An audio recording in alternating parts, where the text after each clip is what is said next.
Hi friends, PSC ബിഗിനേഴ്സിലേക്ക് ഏവർക്കും സ്വാഗതം. ഇന്നത്തെ ക്ലാസ് ജീൻസ്, DNA, ക്രോമസോം എന്നിവയെക്കുറിച്ചാണ്. നമുക്കറിയാം PSC എക്സാമിൽ 6 മാർക്ക് വരെ ബയോളജിക്ക് ഇമ്പോർട്ടൻസ് ഉണ്ട്.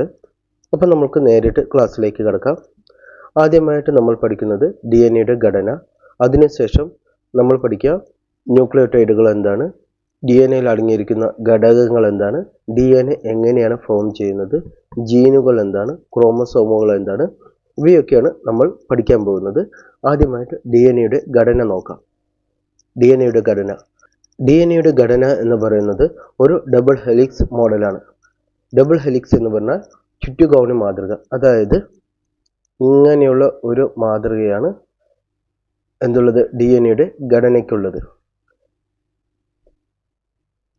ഇത് എങ്ങനെയാണ് കണ്ടെത്തിയത് വെച്ചാൽ, റൊസാലിൻസ് ഫ്രാങ്ക്ലിൻ എന്ന ശാസ്ത്രജ്ഞ DNA ഒരു എക്സ്റേ ഡിഫ്രാക്ഷൻ ചിത്രങ്ങൾ എടുത്തിരുന്നു. അതിലെ ഒരു പ്രശസ്തമായ ചിത്രമാണ് ഫോട്ടോ 51.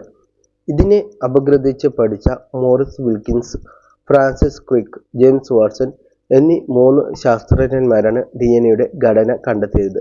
അതിന് അവർക്ക് 1962 മെഡിസിനുള്ള നോബൽ സമ്മാനം ലഭിച്ചിട്ടുണ്ടായിരുന്നു. അപ്പോൾ ആരാണ് DNA ഘടന കണ്ടെത്തിയതെന്ന് ചോദിച്ചാൽ, James Watson, Francis Crick, Maurice Wilkins എന്നിവർ ചേർന്നാണ് റോസാലിൻസ് ഫ്രാങ്ക്ലിൻ എന്ന ശാസ്ത്രജ്ഞ എടുത്ത x ray diffraction, DNA x ray diffraction ചിത്രങ്ങളിലെ ഫോട്ടോ 51 എന്ന പ്രശസ്തമായ ചിത്രത്തിൽ നിന്നുമാണ് അവർ ഇത് കണ്ടെത്തിയത്. അപ്പോൾ ഈ ഡബിൾ ഹെലിക്സ് മോഡൽ, അല്ലെങ്കിൽ ഇതിൻ്റെ മലയാള പദം എന്ന് പറയുന്നത് ചുറ്റുകോണി മാതൃകയാണ്. ഇനി അടുത്തതാണ് ന്യൂക്ലിയോടൈഡുകൾ. ന്യൂക്ലിയോടൈഡ്സ് എന്ന് പറയുന്നത് DNA അടിസ്ഥാന നിർമ്മാണ ഘടകമാണ്. ആദ്യമായിട്ട് DNA ഫുൾ ഫോം എന്താണെന്ന് നോക്കാം.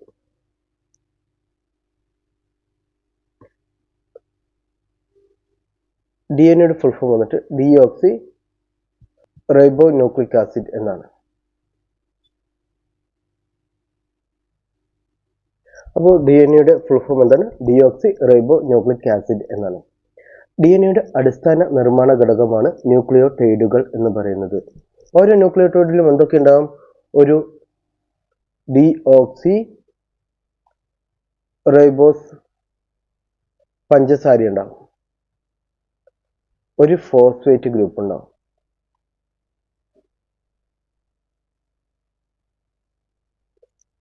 മൂന്നാമത്തത് ഒരു നൈട്രജൻ ബേസ് ഉണ്ടാവും. നൈട്രജൻ ബേസുകൾ ഉണ്ടാവും. ഇവയാണ് ന്യൂക്ലിയോടൈഡുകൾ എന്ന് പറയുന്നത്. അപ്പോൾ നൈട്രജൻ ബേസ് എന്ന് പറഞ്ഞാൽ നമുക്കറിയാം, അത് ആൽക്കലി സ്വഭാവമുള്ള സംയുക്തമാണ്. ബേസുകളെല്ലാം ആൽക്കലി സ്വഭാവമുള്ള സംയുക്തങ്ങളാണ്. എങ്ങനെയാണ് ന്യൂക്ലിയോടൈഡുകൾ പരസ്പരം ബന്ധപ്പെട്ടിരിക്കുന്നതെന്ന് വെച്ചാൽ, ഒരു ന്യൂക്ലിയോടൈഡിലെ ഫോസ്ഫേറ്റ് ഗ്രൂപ്പ് അടുത്ത ന്യൂക്ലിയോടൈഡിലെ പഞ്ചസാരയുമായിട്ടാണ്, ഡിയോക്സി റൈബോസിന്റെ പഞ്ചസാരയുമായിട്ട് കോവാലന്റ് ബോണ്ട് വെച്ചിട്ടാണ് ന്യൂക്ലിയോടൈഡുകൾ പരസ്പരം ബന്ധപ്പെട്ടിരിക്കുന്നത്. അപ്പോൾ എങ്ങനെയാണ് ന്യൂക്ലിയോടൈഡുകൾ ബന്ധപ്പെട്ടിരിക്കുന്നത്? ഒരു ന്യൂക്ലിയോടൈഡിന്റെ ഫോസ്ഫേറ്റ് ഗ്രൂപ്പ് അടുത്ത ന്യൂക്ലിയോടൈഡിന്റെ പഞ്ചസാര ഗ്രൂപ്പുമായി പ്രവർത്തിച്ചാണ്, കോവാലന്റ് ബോണ്ട് വെച്ചാണ് ഇവ തമ്മിൽ എന്ത് സംഭവിക്കുന്നത്? ന്യൂക്ലിയോടൈഡുകൾ പരസ്പരം ബന്ധപ്പെട്ടിരിക്കുന്നത്. അപ്പോൾ നമുക്ക് നോക്കാം. ഇവിടെ ഇതാണ് എന്ത്? ഒരു ഫോസ്ഫേറ്റ് ഗ്രൂപ്പ്. ഇത് വന്നിട്ട് ഒരു പഞ്ചസാര ഗ്രൂപ്പാണ്. ഇവിടെ നിന്ന് വീണ്ടും എന്ത് ചെയ്യും? അടുത്ത ഈ ഫോസ്ഫേറ്റ് ഗ്രൂപ്പ് അടുത്ത പഞ്ചസാരയുമായിട്ട് ഇതാവും, അടുത്ത ന്യൂക്ലിയോടൈഡിന്റെ പഞ്ചസാരയുമായിട്ട് ഈ ഫോസ്ഫേറ്റ് ഗ്രൂപ്പ് ബന്ധപ്പെടും. ഒരു ന്യൂക്ലിയോടൈഡിന്റെ ഫോസ്ഫേറ്റ് ഗ്രൂപ്പ് അടുത്ത ന്യൂക്ലിയോടൈഡിന്റെ പഞ്ചസാര ഗ്രൂപ്പുമായിട്ട് ബന്ധപ്പെടുന്നു. ആ ഒരു കോവാലന്റ് ബോണ്ടിന് പറയുന്ന പേരാണ് ഫോസ്ഫോഡൈൻ ലിങ്കേജ്. എന്താണ്? ഫോസ്ഫോഡൈൻ ലിങ്കേജ്.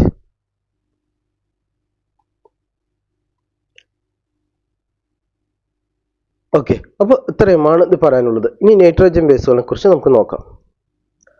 നൈട്രജൻ ബേസുകൾ 2 വിധത്തിലുണ്ട്. ഒന്ന് പ്യൂരിൻസ്, ഒന്ന് പിരമിഡൻസ്. പ്യൂരിൻസ് എന്ന് പറഞ്ഞാൽ 2 റിങ്ങുള്ള സംയുക്തങ്ങളാണ്, 2 റിങ്ങുള്ള നൈട്രജൻ ബേസുകളാണ് ഈ പ്യൂരിൻസ് എന്ന് പറയുന്നത്. അതേസമയം ഒരു റിങ് മാത്രമുള്ള നൈട്രജൻ ബേസുകളെയാണ് പിരമിഡൻസ് എന്ന് പറയുന്നത്. പ്യൂരിൻസിൽ വരുന്നതാണ് അഡിനിനും ഗോനിനും. ഏതാണ്? അഡിനിനും ഗോനിനും.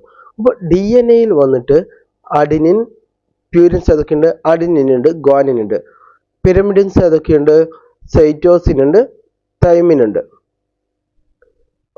ക്ലിയർ ആണല്ലോ. പക്ഷേ ആർ എൻ എ കുറിച്ച് നമ്മൾ പഠിക്കുന്നതായിരിക്കും. ഈ RNA-യിൽ വന്നിട്ട് എന്തില്ല? തൈമിനില്ല. തൈമിന് പകരം എന്താണുള്ളത്? യൂറാസിലാണ് ഉള്ളത്. എന്താ ഉള്ളത്? യൂറാസിലാണ് ഉള്ളത്. ഇനി അടുത്തൊരു കേസ്, എന്താണെന്ന് വെച്ചാൽ ഈ അഡിനോസിൻ. ഇപ്പോൾ DNA നോക്കുകയെന്ന് വെച്ചാൽ അഡിനോസിൻ എല്ലായ്പ്പോഴും എന്തുമായിട്ടാണ് ബന്ധപ്പെടുക? AT ആയിട്ടാണ് ബന്ധപ്പെടുക. എങ്ങനെയാണ് ബന്ധപ്പെടുക? 2 ഹൈഡ്രജൻ ബോണ്ട് വെച്ചാണ് അഡിനിൻ എല്ലായ്പ്പോഴും തൈമിനുമായിട്ട് സംയോജിക്കുന്നത്. അപ്പോൾ എന്താണ്? അഡിനിൻ തൈമിനുമായിട്ട് 2 ഹൈഡ്രജൻ ബോണ്ട് വെച്ചാണ് എപ്പോഴും ബന്ധമുള്ളത്. ATCG. ഓക്കെ. സൈറ്റോസിൻ വന്നിട്ട് ഗുവാനിനുമായിട്ടാണ് ഇതുള്ളത്. അതെന്താണ്? 3 ഹൈഡ്രജൻ ബോണ്ടുമായി വെച്ചാണ് സൈറ്റോസിൻ ഗുവാനിനുമായിട്ട് ബന്ധം ഉണ്ടാകുന്നത്. അത് നമ്മൾ ഓർത്ത് വെക്കണം. അപ്പോൾ അഡിനോസിൻ 2 ഹൈഡ്രജൻ ബോണ്ടും സൈറ്റോസിനും ഗുവാനിനും 3 ഹൈഡ്രജൻ ബോണ്ടും വെച്ചിട്ട് പരസ്പരം ബോണ്ട് ഉണ്ടാക്കിയിരിക്കുന്നത്. അപ്പോൾ നമുക്ക് DNA-യുടെ ഘടന ഇവിടെ നിന്ന് തന്നെ വരച്ച് നോക്കാം. എങ്ങനെയായിരിക്കും? ഒരു ചെറുതായിട്ട് ഒരു എക്സാമ്പിൾ പറയുന്നത് ATCG. ഓക്കെ. ഇപ്പോൾ എന്തുണ്ടാവും? ഇവയ്ക്ക് ഒരു ഇതുണ്ടാവും.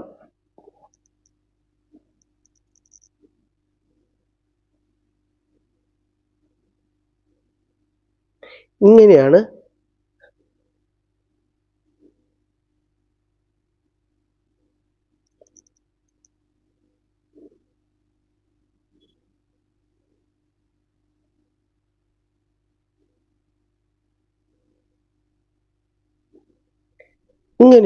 നമ്മുടെ DNA-യുടെ ഫോം. ഇങ്ങനെ ന്യൂക്ലിയോടൈഡുകൾ പരസ്പരം ബന്ധപ്പെട്ടിട്ടാണ് നമ്മുടെ എന്തുണ്ടാവുന്നത്? DNA ഉണ്ടാവുന്നത്. ഞാൻ പറഞ്ഞിരുന്നു DNA-ക്ക് എന്ന് പറയുന്നത് ഡബിൾ ഹെലിക്സ് മോഡലാണെന്ന് പറഞ്ഞു. ഈ DNA-യുടെ ഘടന എന്ന് പറയുന്നത് ആൻറ്റി പാരലൽ സ്ട്രാൻഡ്സ് എന്ന് പറയാം. എന്താണെന്ന് വെച്ചാൽ നമുക്ക് നോക്കിയാൽ കാണാം, ഇവിടെ വന്നിട്ട് നൈട്രജൻ ബേസുകൾ നമ്മുടെ ഈ സ്ട്രാൻഡ്സ് ഉണ്ടല്ലോ, അതായത് ഈ പഞ്ചസാര ഇങ്ങോട്ട് അലൈൻമെൻറ്റും അടുത്ത ഓപ്പോസിറ്റ് ഹെലിക്സിൽ വന്നിട്ട് താഴോട്ടുമാണ് അലൈൻമെൻ്റ് ഉള്ളത്. അതുകൊണ്ട് തന്നെ ഇതിനെ പറയുക, ഈ ഒരു സ്ട്രക്ചറിനെ പറയുക ആൻറ്റി പാരലൽ ഇഴകൾ, ആൻറ്റി പാരലൽ സ്ട്രാൻഡ്സ് റണ്ണിങ് എന്നുള്ള ലെവലിലാണ് പറയുക. DNA-യുടെ വലിപ്പം എന്ന് പറയുന്നത് ഇവിടെ നമ്മുടെ ടെക്സ്റ്റ് ബുക്കിൽ തന്നിട്ടുണ്ട്. ഓരോ ക്രോമസോമിലെയും DNA-ക്ക് ഏകദേശം 2 ഇഞ്ച്, അതായത് 5 സെൻറ്റിമീറ്റർ നീളമുണ്ടാകും. ഒരു മനുഷ്യ കോശത്തിൽ എത്ര ഉണ്ടാവും? 46 ക്രോമസോമുകൾ. മറക്കരുത്, 46 ക്രോമസോമുകൾ ഉണ്ടാകും. 23 ജോഡി ക്രോമസോമുകൾ. 23 ജോഡി ക്രോമസോമുകൾ. അപ്പോൾ ഇങ്ങനെ പെയറായിട്ടായിരിക്കും ഉണ്ടാവുക. ഓക്കെ. ഇവിടെയുള്ളത് സെൻട്രോമിയർ. ഇതാണ് പെയറായിട്ടുള്ള ക്രോമസോം. അപ്പോൾ 23 ജോഡി ക്രോമസോമുകളായിട്ട് മൊത്തം 46 ക്രോമസോമുകളിൽ DNA-കൾ ചേർന്നാൽ ഏകദേശം 6 അടി നീളം വരും, അതായത് 2 മീറ്റർ. മനുഷ്യ ശരീരം 1,00,000 കോടി ട്രില്യൺ കണക്കിന് കോശങ്ങളാൽ നിർമ്മിതമാണ്. എല്ലാ കോശങ്ങളിലെയും DNA-കളെ കൂട്ടിയോജിപ്പിച്ചാൽ അത് ഏകദേശം 67 ബില്യൺ, അതായത് 100 കോടി മൈൽ ദൂരം വരും. ഇത് ഭൂമിയെ 2 ദശലക്ഷത്തിലധികം തവണ ചുറ്റാൻ പര്യാപ്തമാണ്. എത്ര അടിപൊളിയായിട്ടാണ് നമ്മുടെ കോശങ്ങളിൽ ക്രോമസോം അടുക്കി വെച്ചിരിക്കുന്നത് എന്ന് നമുക്ക് നോക്കാം. ഇതെങ്ങനെയാണ് അടുക്കി വെച്ചിരിക്കുന്നത് നമുക്ക് പഠിക്കാം. അപ്പോൾ ഈ ക്രോമസോമുകൾ എന്താണെന്ന് വെച്ചാൽ, ക്രോമസോമുകൾ നമ്മൾ പറഞ്ഞു, ഇപ്പോൾ DNA ഇങ്ങനെ ഡിയോക്സി റൈബോ ന്യൂക്ലിക് ആസിഡ് ഉണ്ടായി, നൈട്രജൻ ബേസും ഫോസ്ഫേറ്റും ഗ്ലൂക്കോസും എല്ലാം ചേർന്നിട്ട് ഒരു മോഡൽ ഉണ്ടായി. ഈ മോഡലുകൾ ഒരു ഹിസ്റ്റോണുകൾ എന്ന പ്രോട്ടീനുമായിട്ട് സംയോജിച്ചാണ് എന്തുണ്ടാകുന്നത്? മുഖ്യമായും ക്രോമസോമുകൾ ഉണ്ടാകുന്നത്. DNA-കൾ വന്നിട്ട് ഹിസ്റ്റോണുകൾ എന്ന പ്രോട്ടീനുമായിട്ട് സംയോജിച്ചിട്ടാണ് നമ്മുടെ ക്രോമസോമുകൾ ഉണ്ടാകുന്നത്. അപ്പോൾ ഇതെങ്ങനെയാണ് ഇതാവുക വെച്ചാൽ, നമ്മുടെ ഇങ്ങനെ ഹെലിക്സ് മോഡൽ, ഡബിൾ ഹെലിക്സ് മോഡലിൽ DNA ഉണ്ടാവും. ഈ ഹിസ്റ്റോണുകൾ എന്ന് പറയുന്നത് ഒരു 8 എണ്ണം കൂടി ചേർന്നിട്ടുള്ള ഒരു പ്രോട്ടീന് ഉണ്ടാക്കും. ഈ ഹിസ്റ്റോണുകൾ 8 നമ്പർ ഹിസ്റ്റോണുകൾ ഒരുമിച്ച് ചേർന്നിട്ട് ഒരു ഹിസ്റ്റോൺ ഒക്ടോമർ രൂപപ്പെടും. എന്താണ്? ഹിസ്റ്റോൺ ഒക്ടോമർ രൂപപ്പെടും. ഈ ഹിസ്റ്റോൺ ഒക്ടോമറിനെ എന്ത് ചെയ്യും? ഈ നമ്മുടെ ഡബിൾ ഹെലിക്സിലുള്ള DNA ഇഴകൾ വലയം ചെയ്തിട്ട് എന്തുണ്ടാകും? ന്യൂക്ലിയോസോം ഉണ്ടാകും. എന്താ ഉണ്ടാവുക? ന്യൂക്ലിയോസോം ഉണ്ടാകും. ഈ ന്യൂക്ലിയോസോമുകൾ എന്ത് ചെയ്യും? അവയെ അടുക്കി ചേർത്ത് ചുരുളുകളാക്കിയിട്ടാണ് എന്തുണ്ടാക്കുന്നത്? ക്രോമസോമുകൾ ഉണ്ടാക്കുന്നത്. ഈ ക്രോമസോമിന് എന്താ ചെയ്യാം, സെൻട്രോമിയർ വഴി ബന്ധിപ്പിച്ചിരിക്കുന്നു. ക്രോമസോമിനെ സെൻട്രോമിയർ വെച്ചിട്ട് ബന്ധിപ്പിച്ചിരിക്കുന്നു. അപ്പൊ ഈ ഭാഗങ്ങളെ പറയുന്ന പേരാണ് ക്രോമാറ്റിഡുകൾ എന്ന് പറയുന്നത്. എന്താണ് ക്രോമാറ്റിഡുകൾ എന്ന് പറയുന്നത്? ഇത് ചിത്രത്തിൽ കാണാം. ഡി എൻ എയുടെ നമ്മുടെ നൈട്രജൻ, ഫോസ്ഫേറ്റ്, അതുപോലെ ഡിയോക്സി എന്ന പഞ്ചസാര, ഇവയെല്ലാം ചേർന്നിട്ട് ഇങ്ങനെ ആദ്യം ഡബിൾ ഹെലിക്സ് മോഡൽ ഉണ്ടാക്കി ഇവ എന്ത് ചെയ്യും, ഹിസ്റ്റോൺ എന്ന പ്രോട്ടീനുമായി ചേർന്നിട്ട് ഹിസ്റ്റോൺ ഒക്ടോമറുമായിട്ട് വലയം ചെയ്ത് അങ്ങനെ ന്യൂക്ലിയോസോം ഉണ്ടാവും. കണ്ടില്ലേ, ഇത് ഹിസ്റ്റോൺ എന്ന പ്രോട്ടീന്, ഇവയെ വലയം ഹിസ്റ്റോൺ ഒക്ടോമർ ഉണ്ടായി. ഇങ്ങനെയുള്ള 8 എണ്ണം ചേർന്നിട്ട് ഹിസ്റ്റോൺ ഒക്ടോമർ ഉണ്ടായി. ഇവയെ വലയം ചെയ്തിട്ട് ന്യൂക്ലിയോസോം ഉണ്ടായി. ഈ ന്യൂക്ലിയോസോമുകളെ ഇങ്ങനെ അടുക്കി വെച്ചിട്ടാണ് എന്തുണ്ടാക്കിയിരിക്കുന്നത്, ക്രോമസോമുകൾ ഉണ്ടാക്കിയിരിക്കുന്നത്. ഈ ക്രോമസോമുകൾ സെൻട്രോമിയർ വഴി ബന്ധപ്പെട്ടിരിക്കുന്നു. അങ്ങനെയാണ് ക്രോമസോമുകൾ ഉണ്ടാക്കിയിരിക്കുന്നത്. മനുഷ്യരിൽ എത്ര ക്രോമസോമുകളുണ്ട്? മനുഷ്യ ശരീരത്തിൽ മൊത്തം 23 ജോഡി ക്രോമസോമുകളുണ്ട്. ഇവയിൽ 22 ജോഡി എന്ന് പറയുന്നത് 22 ജോഡി സ്വരൂപ ക്രോമസോമുകളും 1 ജോഡി വന്നിട്ട് ലിംഗനിർണയ ക്രോമസോമുകളുമാണ്. ശാരീരിക സവിശേഷതകളെ നിയന്ത്രിക്കുന്ന ക്രോമസോമുകളാണ് സ്വരൂപ ക്രോമസോമുകൾ എന്ന് പറയുന്നത്. 22 ജോഡികളാണ് സ്വരൂപ ക്രോമസോമുകളുള്ളത്.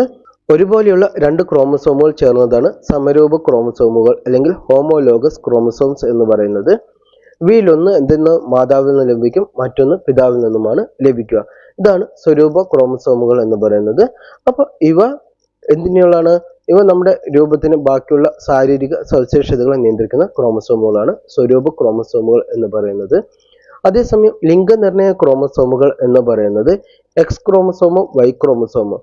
വൈ ക്രോമസോം എക്സ് ക്രോമസോമിനെ അപേക്ഷിച്ച് വളരെ ചെറുതാണ്. വൈ ക്രോമസോം എക്സ് ക്രോമസോമിനെ അപേക്ഷിച്ച് വളരെ ചെറുതാണ്. വൈ ക്രോമസോമിലെ SRY ജീനാണ് ഭ്രൂണത്തിൽ വൃഷണങ്ങളുടെ വികാസത്തിന് കാരണമാകുന്നത്. അങ്ങനെയാണ്. അപ്പോൾ ആണാണോ പെണ്ണാണോ എന്ന് തീരുമാനിക്കുന്നത് ഈ XY ക്രോമസോമാണ്. XS എന്നും പറഞ്ഞിട്ടുള്ള 2 ജീനാണ്, 2 ക്രോമസോമാണ് വന്നിരിക്കുന്നത് വെച്ചാൽ അവ പെണ്ണും, അതേസമയം XY പറഞ്ഞാൽ അത് ആണും ആയിരിക്കും. ഈ XYയിലെ SRY ജീന് ഇപ്പൊ നമ്മൾ പറയുകയാണെന്ന് വെച്ചാൽ, ഇപ്പൊ ഇങ്ങനെ ക്രോമസോം വന്നു, ആദ്യം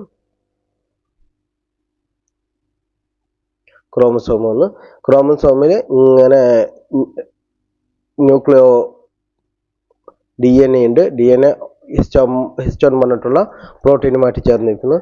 ഈ DNA ഇങ്ങനെ നീണ്ടു പോവാണ്. ഓക്കെ, ഈ DNA ഒരു പ്രത്യേക പാർട്ട്, ഓക്കെ, അതാണ് ജീൻ എന്ന് പറയുന്നത്.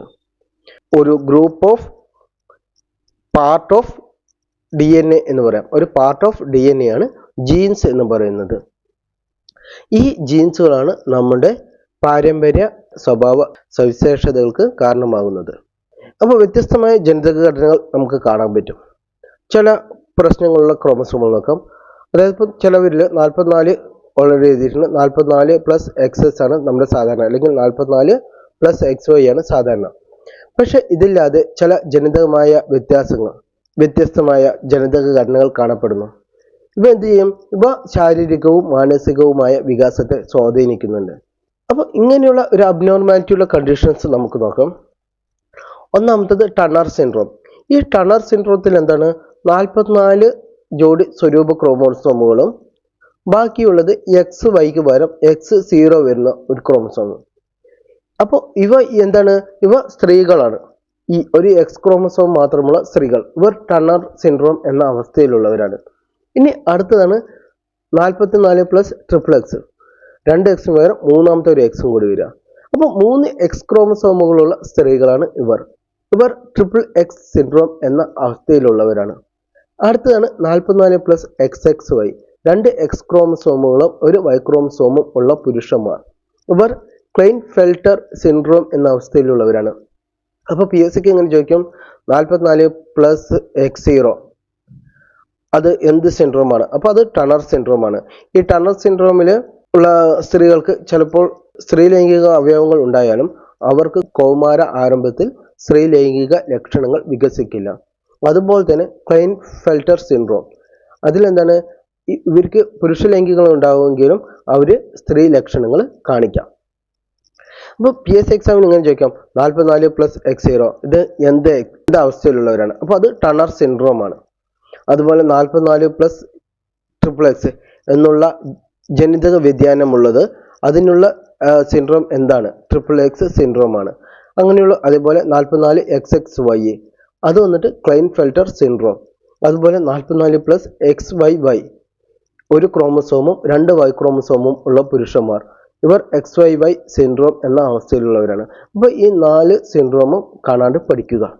അപ്പോൾ ഞാൻ പറഞ്ഞിരുന്നു ഓൾറെഡി DNA നിശ്ചിത ന്യൂക്ലിയോടൈഡുകളുടെ ശ്രേണിയാണ് ജീൻ എന്ന് പറയുന്നത്. അപ്പോൾ കണ്ടോ, DNA ഒരു പ്രത്യേക പാർട്ട്, ഒരു ന്യൂക്ലിയോടൈഡിന്റെ ഒരു പ്രത്യേക ഗ്രൂപ്പാണ് എന്ത് പറയുന്നത്? ജീൻ എന്ന് പറയുന്നത്. ഇതിന് നമ്മൾ DNA ഫുൾ എഴുതി അതിലൊരു പ്രത്യേക പാർട്ടാണ് ജീൻ 1, ജീൻ 2 അങ്ങനെ. ഇവയാണ് ഈ ജീനുകളുടെ നിർദ്ദേശം അനുസരിച്ചാണ് പ്രോട്ടീനുകൾ നിർമ്മിക്കുക. അതുകൊണ്ട് തന്നെ അവയാണ് സ്വഭാവ സവിശേഷതകൾ രൂപപ്പെടുത്തുന്നത്. മെറ്റാബോളിക് പ്രവർത്തനങ്ങൾ നിയന്ത്രിക്കുന്നതും ഇത് വെച്ചിട്ട് തന്നെയാണ്. ഇനി അടുത്താണ് RNA.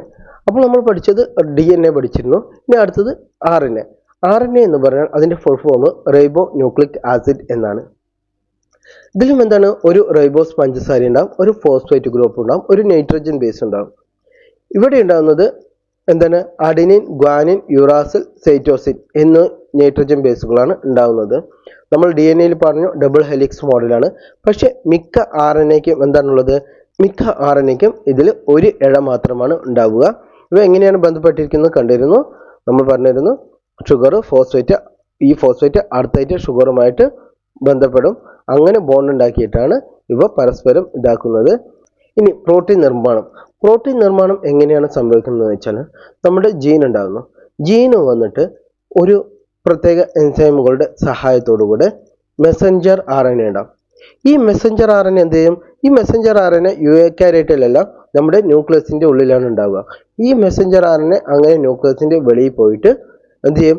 റൈബോസോമിലെത്തും. ഈ റൈബോസോമിൽ അത് tRNAക്ക് നിർദ്ദേശം കൊടുക്കും. tRNA അതിനനുസരിച്ചുള്ള അമിനോ ആസിഡുകൾ ഉണ്ടാക്കും. ആ അമിനോ ആസിഡുകൾ ഒരുമിച്ച് ചേർന്ന് പ്രോട്ടീൻ ഉണ്ടാകും. ഇതാണ് നടക്കുന്നത്. ഈ പ്രക്രിയ പറയുന്ന പേരാണ് ഒന്നാമത്തത് ട്രാൻസ്ക്രിപ്ഷൻ. DNA ഒരു നിശ്ചിത നിർദ്ദിഷ്ട ന്യൂക്ലിയോടൈഡ് ശ്രേണിയിൽ നിന്ന്, അതായത് ജീനിൽ നിന്ന് വിവിധ എൻസൈമുകളുടെ സഹായത്താൽ mRNA അല്ലെങ്കിൽ മെസ്സഞ്ചർ RNA രൂപപ്പെടുത്തുന്നു. ഈ mRNAയിൽ എന്ത് ചെയ്യും? പ്രോട്ടീൻ നിർമ്മാണ സന്ദേശം അടങ്ങിയിരിക്കുന്നു. ഈ mRNA എന്ത് ചെയ്യും? ഈ mRNA ന്യൂക്ലിയസിൽ നിന്നും വെളിയിലെത്തി റൈബോസോമിലേക്ക് എത്തും. ഈ mRNAയിലെ നിർദ്ദേശം അനുസരിച്ച് tRNAകൾ അല്ലെങ്കിൽ ട്രാൻസ്ഫർ RNAകൾ നിശ്ചിത അമിനോ ആസിഡുകൾ റൈബോസോമിൽ എത്തിക്കും. ഈ റൈബോസോമിലെ ഭാഗമായ tRNA റൈബോസോമൽ RNAകളുടെ പ്രവർത്തനത്താൽ അമിനോ ആസിഡുകളെ കൂട്ടിച്ചേർത്ത് പ്രോട്ടീനുകളെ നിർമ്മിക്കും. ഇങ്ങനെയാണ് പ്രോട്ടീൻ നിർമ്മാണം കോശങ്ങളിൽ നടക്കുന്നത്. അപ്പോൾ നമുക്ക് ഒന്നും കൂടി ഓടിച്ചു നോക്കാം. ആദ്യം പറഞ്ഞു DNA ഘടന കണ്ടുപിടിച്ചത് James Watson, Francis Crick, Maurice Wilkinson എന്നുള്ള ശാസ്ത്രജ്ഞന്മാരാണ്. അവർ കണ്ടുപിടിച്ചത് ഫോട്ടോ 51 എന്ന DNA എക്സ്റേ ഡിഫ്രാക്ഷൻ ചിത്രങ്ങളിൽ നിന്നുമാണ്. DNA എക്സ്റേ ഡിഫ്രാക്ഷൻ ചിത്രങ്ങളിൽ പ്രശസ്തമായ ഫോട്ടോ 51 എന്ന ഫോട്ടോ അപഗ്രഥിച്ചാണ് അവർ DNA ഘടന കണ്ടെത്തിയത്. ആ ഫോട്ടോ 51 എടുത്തത് റൊസാലിൻഡ് ഫ്രാങ്ക്ലിൻ ആണ്. ഇതിന് അവർക്ക് 1962 മെഡിസിനുള്ള നോബൽ സമ്മാനം ലഭിച്ചിട്ടുണ്ട്. ഇനി DNA അല്ലെങ്കിൽ ഡിയോക്സി റൈബോ ന്യൂക്ലിക് ആസിഡിന്റെ അടിസ്ഥാന ഘടകം എന്ന് പറയുന്നത് ന്യൂക്ലിയോടൈഡ് ആണ്. ഒരു ന്യൂക്ലിയോടൈഡിൽ ഒരു ഡിയോക്സി റൈബോസ് പഞ്ചസാര ഉണ്ടാവും. അത് 5 കാർബൺ പഞ്ചസാരയാണ്. അടുത്തത് ഒരു ഫോസ്ഫേറ്റ് ഗ്രൂപ്പ് ഉണ്ടാവും, ഒരു നൈട്രജൻ ബേസ് ഉണ്ടാവും. ഈ ഫോസ്ഫേറ്റ് ഗ്രൂപ്പുകൾ എന്ത് ചെയ്യും? ഈ ഫോസ്ഫേറ്റ് ഗ്രൂപ്പുകൾ ഒരു ന്യൂക്ലിയോടൈഡിന്റെ ഫോസ്ഫേറ്റ് ഗ്രൂപ്പ് അടുത്ത ന്യൂക്ലിയസിന്റെ പഞ്ചസാര ഗ്രൂപ്പുമായി ബോണ്ട് വെച്ചിട്ടാണ് എന്തുണ്ടാക്കുന്നത്? നമ്മുടെ ന്യൂക്ലിയോടൈഡുകൾ പരസ്പരം ബന്ധപ്പെടുന്നത്, പരസ്പരം ബോണ്ട് ഉണ്ടാക്കുന്നത്. ഈ ഒരു കോവാലന്റ് ബോണ്ടിന് പറയുന്ന പേരാണ് ഫോസ്ഫോഡൈൻ ലിങ്കേജ് എന്ന് പറയുന്നത്. DNA model double helix model അല്ലെങ്കിൽ ചുറ്റുകോവണി മാതൃക എന്നാണ് അറിയപ്പെടുന്നത്. എന്താണ് ചുറ്റുകോവണി മാതൃക? അടുത്തത് ഈ നൈട്രജൻ ബേസുകൾ രണ്ട് വിധത്തിലാണുള്ളത്. ഒന്ന് പ്യൂരിൻസും ഒരു പിരമിഡിൻസും. പ്യൂരിൻസിൽ വരുന്നതാണ് അഡിനിനും ഗ്വാനിനും. പിരമിഡിൻസിൽ വരുന്നതാണ് സൈറ്റോസിൽ, യുറാസിൽ, തൈമിൻ എന്നിവ. പ്യൂരിൻസ് എന്ന് പറഞ്ഞാൽ ഡബിൾ റിങ്ങുള്ള നൈട്രജൻ ബേസുകളാണ് പ്യൂരിൻസും. അതേസമയം സിംഗിൾ റിങ്ങുള്ള നൈട്രജൻ ബേസുകളാണ് പിരമിഡിൻസ് എന്ന് പറയുന്നത്. അഡിനിൻ, ഗ്വാനിൻ ഞാൻ പറഞ്ഞിരുന്നു പ്യൂരിൻസും. പിരമിഡിൻസ് എന്ന് പറയുന്നത് സൈറ്റോസിൽ, യുറാസിൽ, തൈമിനാണ്. DNA അഡിനിനും ഗ്വാനിനും ഉണ്ടാവും, അതുപോലെ സൈറ്റോസിനും തൈമിനും ഉണ്ടാവും. അതേസമയം RNA വന്നിട്ട് തൈമിന് പകരം യുറാസിലാണ് ഉണ്ടാവുക. അടുത്തത് അഡിനോസിൻ തൈമിനുമായിട്ടായിരിക്കും എപ്പോഴും സംയോജിക്കുക. അതുപോലെ സൈറ്റോസിൻ ഗ്വാനിനുമായിട്ടായിരിക്കും എപ്പോഴും ബോണ്ട് ഉണ്ടാക്കുക. ഈ സൈറ്റോസിൻ ഗ്വാനിനുമായിട്ട് 3 ഹൈഡ്രജൻ ബോണ്ട് ഉണ്ടാക്കും. അതേസമയം അഡിനിൻ തൈമിനുമായിട്ട് 2 ബോണ്ട് ഉണ്ടാക്കുള്ളൂ. അപ്പോൾ സി ജിയുമായിട്ട് 3 ബോണ്ട് എങ്ങനെ എടുക്കാം? എ ബി സി മൂന്നാമത്തേന്, അപ്പോൾ 3 ബോണ്ട് ഉണ്ടാക്കും. എ ഫസ്റ്റത്തേന്, അത് 2 ബോണ്ടാണ് ഉണ്ടാക്കുക എന്ന് ഓർത്ത് വയ്ക്കുക. അതിൻ്റെ എങ്ങനെയാണ് ഡിയോക്സി റൈബോന്യൂക്ലിക് ആസിഡ് ഉണ്ടാകുന്നത് എന്നതിൻ്റെ ഒരു ഫോം വരച്ചു തന്നിട്ടുണ്ട്. ഇനി ഈ പഞ്ചസാര ഗ്രൂപ്പുകൾ, ഈ ഡബിൾ ഹെലിക്സ് എന്ന് പറയുന്നത് ഓപ്പോസിറ്റ് ഡയറക്ഷനാണ് പോകുന്നതാണ്. ഇത് ഇവിടേക്കാണെങ്കിൽ ഇത് ഇവിടേക്കാണ്. അതുകൊണ്ട് ഇത് ആൻറ്റി പാരലൽ സ്ട്രാൻഡ്സ് അല്ലെങ്കിൽ ആൻറ്റി പാരലൽ മോഡൽ എന്നാണ് അറിയപ്പെടുന്നത്. നമുക്ക് കാണാൻ കഴിയും ഇവിടെ പഞ്ചസാര ഗ്രൂപ്പുകൾ ഇങ്ങോട്ടുള്ള ഡയറക്ഷനാണ്, അതേസമയം ഈ സൈഡ് വന്നിട്ട് താഴോട്ടുള്ള ഡയറക്ഷനാണ്. അപ്പോൾ ഇങ്ങനെയാണ് ന്യൂക്ലിയോടൈഡുകൾ ഉണ്ടാകുന്നത്. ഈ ന്യൂക്ലിയോടൈഡുകൾ ഒരുപാടെണ്ണം വരുമ്പോൾ ഒരു പർട്ടിക്കുലർ പോർഷനെയാണ് നമ്മൾ ജീനുകൾ എന്ന് പറയുന്നത്. ഡി എൻ എയുടെ വലുപ്പം എന്ന് പറയുന്നത് വളരെ വലിയ വലുപ്പമാണ്. ഒരു ഡി എൻ എക്ക് ഏകദേശം 2 ഇഞ്ച് നീളമുണ്ടാകും. ഒരു മനുഷ്യ കോശത്തിലെ 46 ക്രോമസോമുകളുടെയും ഡി എൻ എകൾ ചേർന്നാൽ ഏകദേശം 6 അടി നീളം വരും, അതായത് 2 മീറ്റർ. അതുപോലെ ക്രോമസോമുകൾ എന്താണെന്ന് പറഞ്ഞു. ആദ്യം ന്യൂക്ലിയോടൈഡുകൾ ഉണ്ടാകുന്നു. ന്യൂക്ലിയോടൈഡുകൾ പരസ്പരം ബന്ധപ്പെട്ട് ഡി എൻ എ ഉണ്ടാകുന്നു. ഈ ഡി എൻ എ ഹെലിക്സ് മോഡലാണ്. ഈ ഡി എൻ ഡബിൾ ഹെലിക്സ് മോഡലിൽ അവിടെയുള്ള ഹിസ്റ്റോൺ എന്നുള്ള പ്രോട്ടീനുകൾ, ഈ ഹിസ്റ്റോൺ 8 ചേർന്നിട്ട് ഹിസ്റ്റോൺ ഒക്ടാമർ എന്ന രൂപപ്പെടുന്നു. ഈ ഡബിൾ ഹെലിക്സ് ഇതിനെ ചുറ്റിയാണ്, ഈ double helix D N A histone പ്രോട്ടീനുമായിട്ട് ചുറ്റിയാണ് എന്തുണ്ടാകുന്നത്? ന്യൂക്ലിയോസോമുകൾ ഉണ്ടാകുന്നത്. ഈ ന്യൂക്ലിയോസോമുകൾ വീണ്ടും അടുക്കി ചേർത്ത് ചുരുളുകളാക്കിയിട്ടാണ് ന്യൂക്ലിയോസോമുകളുടെ ശൃംഖല ഉണ്ടാകുന്നത്. ഈ ന്യൂക്ലിയോസോമുകളുടെ ശൃംഖലയാണ് പിന്നീട് ക്രോമസോമുകളാവുന്നത്. ന്യൂക്ലിയോസോം ശൃംഖലയെ വീണ്ടും ചുരുളുകളാക്കിയാണ് ക്രോമസോമുകൾ ഉണ്ടാക്കുന്നത്. ഒരു ക്രോമസോമിനെ സെൻട്രോമിയർ വഴിയാണ് ബന്ധപ്പെട്ടിരിക്കുന്നത്. ഇതാണ് സെൻട്രോമിയർ എന്ന് പറയുന്നത്. ഈ സെൻട്രോമിയറിൻ വഴി ബന്ധിപ്പിച്ചിരിക്കുന്ന ഭാഗങ്ങളാണ് ക്രോമാറ്റിഡുകൾ എന്ന് പറയുന്നത്. അപ്പോൾ ഇതിൻ്റെ പോർഷൻ കാണിച്ചിരുന്നു. നമ്മുടെ ജീൻ എന്ന് പറയുന്നത് ഒരു പർട്ടിക്കുലർ ടൈപ്പിലുള്ള ഒരു പോർഷൻ എടുത്തിട്ടുള്ള ഡി എൻ എയുടെ പാർട്ടാണ് ജീനുകൾ എന്ന് പറയുന്നത്. ഇതാണ് നമ്മുടെ ക്രോമസോമിൻ്റെ ഘടന എന്ന് പറയുന്നത്. അടുത്തത് സ്വരൂപ ക്രോമസോമുകൾ. മനുഷ്യ ശരീരത്തിൽ 22 സ്വരൂപ ക്രോമസോമുകളും ഒരു ജോഡി ലിംഗനിർണയ ക്രോമസോമുകളുമാണ് ഉള്ളത്. 22 ജോഡി സ്വരൂപ ക്രോമസോമുകളും ഒരു ജോഡി ലിംഗ ക്രോമസോമുകളുമാണ് ഉള്ളത്. ശാരീരിക സവിശേഷതകളെ നിയന്ത്രിക്കുന്ന ക്രോമസോമുകളാണ് സ്വരൂപ ക്രോമസോമുകൾ. 22 ജോഡി സ്വരൂപ ക്രോമസോമുകളാണ് ഉള്ളത്. ഒരുപോലെയുള്ള 2 ക്രോമസോമുകൾ ചേർന്നാണ് സമരൂപ ക്രോമസോമുകൾ അല്ലെങ്കിൽ ഹോമോലോഗസ് ക്രോമസോംസ്. ഇവ എന്താണ്? ഒന്ന് മാതാവിൽ നിന്നും ഒന്ന് പിതാവിൽ നിന്നുമായിരിക്കും ഉണ്ടായിരിക്കുന്നത്. ഇനി ലിംഗനിർണയത്തിനുള്ള കാരണമാകുന്ന ക്രോമസോമുകളാണ് എക്സും വൈയും. ഈ വൈ ക്രോമസോമിലെ SRY ജീനാണ് ഭ്രൂണത്തിൽ വൃഷണങ്ങളുടെ വികാസത്തിന് കാരണമാകുന്നത്. വൈ ക്രോമസോമാണ് ആണാണ് എന്ന് തീരുമാനിക്കുന്നത്. 2 XX ക്രോമസോമാണ് വന്നിരിക്കുന്നത് വെച്ചാൽ അവ പെണ്ണും, അതേസമയം ഒരു എക്സും ഒരു വൈ ക്രോമസോമുമാണ് വെച്ചാൽ അവ ആണുമായിരിക്കും. ഇനി വ്യത്യസ്തമായ ജനിതഘടനകൾ എന്നുള്ള കാര്യങ്ങൾ പറഞ്ഞിട്ടുണ്ട്. ഒന്ന് സാധാരണ നമ്മുടെ 44 ക്രോമസോമും പിന്നെ 2 ലിംഗനിർണയ ക്രോമസോമുകളുമാണ് ഉള്ളത്. ഒന്നില്ലെങ്കിൽ XX അല്ലെങ്കിൽ XY ആണ് ഉണ്ടാവുക. ഇതില്ലാതെ X0 എന്നുള്ള ടണർ സിൻഡ്രോം, അല്ലെങ്കിൽ XXX ട്രിപ്പിൾ X സിൻഡ്രോം, അല്ലെങ്കിൽ XXY ക്ലെയിൻഫെൽറ്റർ സിൻഡ്രോം, അല്ലെങ്കിൽ XYY സിൻഡ്രോം എന്നുള്ള അവസ്ഥയെല്ലാം ഉണ്ട്. ഇതൊക്കെ ജനിതകമായ വ്യതിയാനങ്ങളാണ് ഇത് പറയുന്നത്. ഇവ എന്ത് സംഭവിക്കും? ഇവ വ്യക്തികളുടെ ശാരീരികവും മാനസികവുമായിട്ടുള്ള വികാസത്തെ സ്വാധീനിക്കുന്നുണ്ട്. ഇനി ജീൻ എന്ന് പറഞ്ഞു. ഡി എൻ എയിലെ നിശ്ചിത ന്യൂക്ലിയോടൈഡുകളുടെ ശ്രേണിയാണ് ജീൻ എന്ന് പറയുന്നത്. അപ്പോൾ നമ്മൾ കണ്ടിരുന്നു, ഇതാണ് ജീൻ എന്ന് പറയുന്നത്. ജീനുകളുടെ നിർദ്ദേശമനുസരിച്ച് നിർമ്മിക്കുന്ന പ്രോട്ടീനുകളാണ് സ്വഭാവ സവിശേഷതകൾ രൂപപ്പെടുത്തുന്നതും മെറ്റാബോളിക് പ്രവർത്തനങ്ങളെ നിയന്ത്രിക്കുന്നതും. RNA പറഞ്ഞാൽ റൈബോ ന്യൂക്ലിക് ആസിഡ്. DNA പോലെ മറ്റൊരു ന്യൂക്ലിക് ആസിഡാണ് RNA എന്ന് പറയുന്നത്. ഇതിലെന്തുണ്ട്? ഒരു റൈബോസ് പഞ്ചസാര, ഒരു ഫോസ്ഫേറ്റ് ഗ്രൂപ്പ്, ഒരു നൈട്രജൻ ബേസ് എന്നിവ അടങ്ങിയിരിക്കുന്നു. ഇതിൽ തൈമിനില്ല, അതിന് പകരം യുറാസിലാണുള്ളത്. അഡിനിൻ, ഗ്വാനിൻ, യുറാസിൽ, സൈറ്റോസിൻ എന്നിവയാണ് RNAയിലെ നൈട്രജൻ ബേസുകൾ. RNAക്ക് ഒരു ഇഴയാണ് ഉണ്ടാവുക. ഇനി എങ്ങനെയാണ് പ്രോട്ടീൻ നിർമ്മാണം നടക്കുന്നത് നോക്കാം. ജീൻ എന്ത് ചെയ്യും? ജീന് പല എൻസൈമുകളുടെ സഹായത്തോടുകൂടെ mRNA ഉണ്ടാക്കും, അല്ലെങ്കിൽ മെസ്സഞ്ചർ RNA ഉണ്ടാക്കും. ഈ മെസ്സഞ്ചർ RNA ന്യൂക്ലിയസിൻ്റെ വെളിയിൽ പോയിട്ട് റൈബോസോമിലെത്തും. റൈബോസോമിലെത്തുമ്പോൾ അവ എന്ത് ചെയ്യും? tRNA അതിനനുസരിച്ചുള്ള അമിനോ ആസിഡുകളെ രൂപപ്പെടുത്തി കൊടുക്കും. ഈ അമിനോ ആസിഡുകൾ എന്ത് ചെയ്യും? അമിനോ ആസിഡുകളെല്ലാം ചേർന്നിട്ടാണ് പ്രോട്ടീൻ ഉണ്ടാവുക.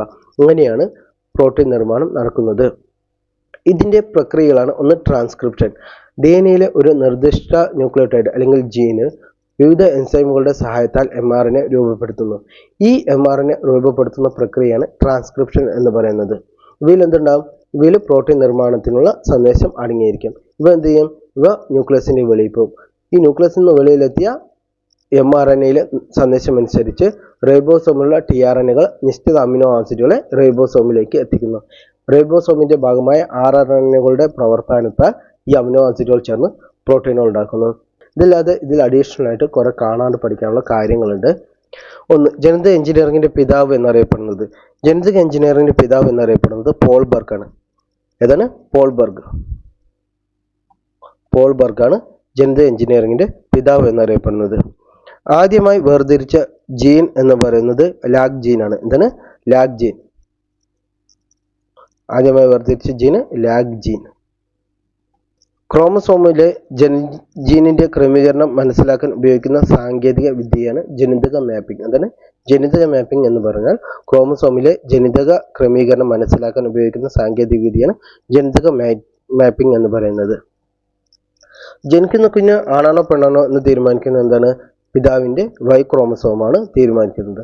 Y ക്രോമസോമുകൾ ഉണ്ടെങ്കിൽ അത് ആണാവുകയുള്ളൂ. മനുഷ്യ ശരീരത്തിൽ 46 ക്രോമസോമുകളാണുള്ളത്. 23 ജോഡി ക്രോമസോമുകൾ, 22 ജോഡി സ്വരൂപം, 1 ജോഡി ലിംഗനിർണ്ണയം അല്ലെങ്കിൽ 44 ക്രോമസോമുകൾ സ്വരൂപ ക്രോമസോമുകളും 2 ക്രോമസോമുകൾ ലിംഗനിർണ്ണയ ക്രോമസോമുകളുമാണ് ഉള്ളത്. തലമുറയിലൂടെ കൈമാറ്റം ചെയ്യപ്പെടുന്ന രോഗങ്ങളാണ് ജനിതക രോഗങ്ങൾ എന്ന് പറയുന്നത്. പ്രധാനപ്പെട്ട ജനിതക രോഗങ്ങളാണ് ഏതൊക്കെ? Sickle cell anaemia. ഒന്ന്, സിക്കിൾ സെൽ.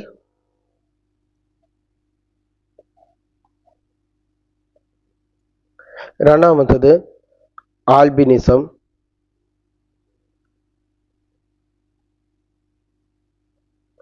ഹീമോഫീലിയ. പിന്നെ മംഗോളിസം. ഇവയൊക്കെ എന്താണ്? ഇവയൊക്കെ ജനിതക രോഗങ്ങൾക്ക് ഉദാഹരണമാണ്. ആദ്യമായിട്ട് ജീനിനെ വേർതിരിച്ച് കൃത്രിമമായി വികസിപ്പിച്ചെടുത്ത ശാസ്ത്രജ്ഞന്റെ പേരാണ് ഹർഗോവിന്ദ് ഖൊരാന. ഇതാണ് മറക്കരുത്, ഹർഗോവിന്ദ് ഖൊരാന. അതെന്തായാലും ചോദിക്കാനുള്ള ചാൻസ് ഉണ്ട്.